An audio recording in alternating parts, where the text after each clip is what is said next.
Hi అండి.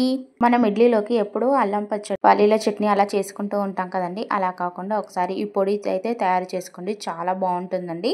Process కోసం ఒక కప్పు శనగపప్పుని తీసుకోవాలండి. శనగపప్పు బాగా వేగిన తర్వాత ఇందులోకి పప్పు, మినపప్పు కూడా ఇలా వేసుకోవాలి. శనగపప్పు బాగా వేగిన తర్వాతే ఇది వేసుకోవాలండి. తర్వాత 2 టేబుల్ స్పూన్ నువ్వులను వేసుకొని బాగా వేయించుకోవాలి.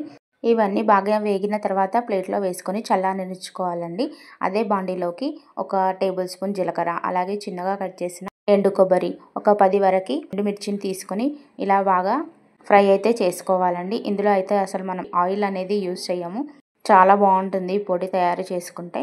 ఇలా 1/2 కప్పు పుట్నాల పప్పుని వేసుకొని బాగా వేయించుకోవాలి. ఇదైతే లాస్ట్లో యాడ్ చేసుకోవాలండి. ముందే వేసుకుంటే మాడిపోతుంది. అన్ని బాగా వేగిన తర్వాత వీటిని కూడా ఒక ప్లేట్లోకి తీసుకోవాలి. ఇంకా వేయించుకున్న పప్పులన్నీ ఒక మిక్సీ గిన్నెలోకి వేసుకొని అయితే పట్టుకోవాలండి. తర్వాత ఇందాక కొబ్బరి, ఎండుమిర్చిని కూడా మిక్సీలోకి వేసుకోవాలి.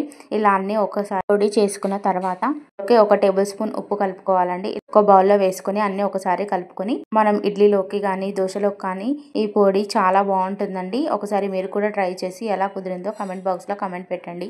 ఇలాంటి మరిన్ని వీడియోస్ కోసం నా ఛానల్ అయితే సబ్స్క్రైబ్ చేసుకోండి friends. Thank you for watching. Bye అండి.